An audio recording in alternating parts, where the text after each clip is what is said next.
I am a firm believer that in order to be grateful, you have to give yourself permission to feel all those other thoughts too and those other feelings. So it's not like, oh, I'm sad, but I'm grateful, so I'm not sad. Yeah. Oh, I'm feeling really depressed today, but actually I'm supposed to be grateful, so I'm just gonna be grateful. Yeah. It's like, I'm depressed, I can be depressed and also maybe find something to be grateful for.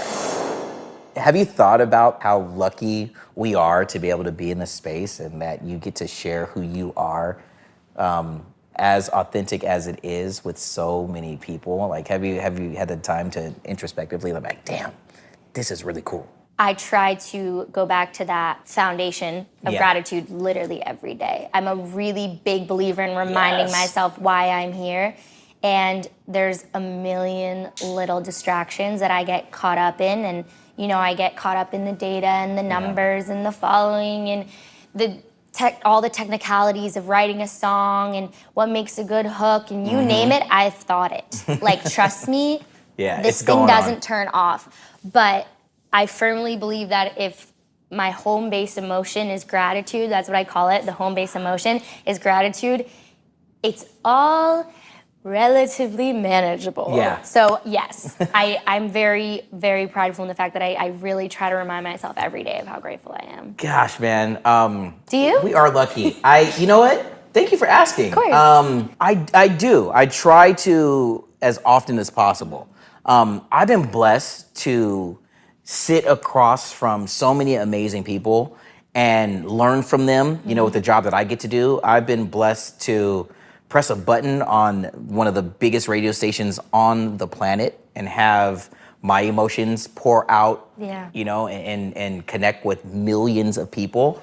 And in those days when I'm feeling like crap, and those days when I'm feeling like, damn, I don't want to do it or whatever, but I actually get to, I do take those moments. I try to take those moments and say, you know what, but dude, I brought this conversation up. Man, I can't believe this is the second time on our podcast here that I've talked about that. My only other job was I used to work at Chuck E. Cheese. Wow. Yeah.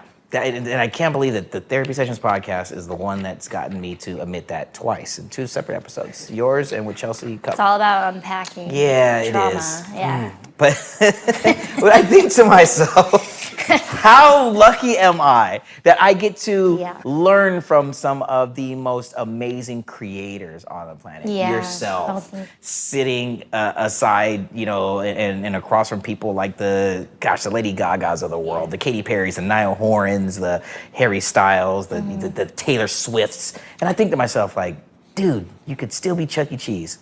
And that would be cool too. So if anyone cool here actually works at Chuck E. Cheese, that's great. Keep going. I love it. That just wasn't my calling. Right. It was what I like to do. My calling is to sit here and to be able to have these conversations. I really am glad you bring up gratitude because this is something I've been thinking about because I am a firm believer that in order to be grateful, you have to give yourself permission to feel all those other thoughts too and those other feelings. So it's not like, oh, I'm sad, but I'm grateful, so I'm not sad. Yeah. Oh, I'm feeling really depressed today, but actually I'm supposed to be grateful, so I'm just gonna be grateful. It's like, I'm depressed, I can be depressed and also maybe find something to be grateful for. Yes. You know, because it's not about diminishing or relinquishing all those other feelings. It's about trying to find a little bit of a silver lining within them. Rosie, you said it. Living in those moments, how important is it to acknowledge those moments? How important is it to be okay with not being happy all the time and just understanding that it's just a part of who we are as humans? How important is it? How important is it? Well, I think it's kind of everything because I read this quote somewhere. It wasn't TikTok. I'm not one of those people who says, like, I read this quote and it was TikTok. No, I actually read this quote somewhere. You actually opened the book. Yes. And it said, happiness isn't, I'm going to butcher this. Happiness isn't that feeling of euphoria all the time. Happiness is recognizing all the moments you're not, and then recognizing those little moments when you are, and having the ability to recognize when you are. And I think that's so important because it's like, okay, right now I'm feeling sad. Yeah. Right now I'm feeling anxious. That's all part of the happiness experience because if you didn't feel that, you wouldn't be able to say, I'm feeling happy right now. Wow. Gosh, man. Do you want the questions? You want to flip it around? Like, it's So, Maxwell, tell me about Chuck E. Cheese. How was that? It was actually fun, except for cleaning up the ball pits. That part was horrible, dude. But that's a whole nother conversation. We could do a podcast about that, another day.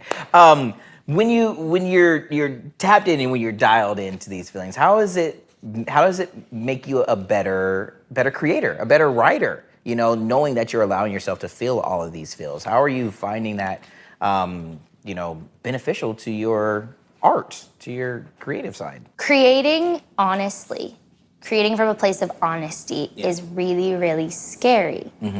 But instead of associating fear as this negative emotion, I've started to see that when I am a little scared of what I'm saying, that's usually when it's most relatable. Yeah. Because I'm saying something that's really vulnerable. Like, I have a song called Something I Hate, and the first line is, I want thinner thighs. And I was like, oh, am I really starting a song talking about my thighs? Like, that's just gonna, that is, I've never said that out loud to someone.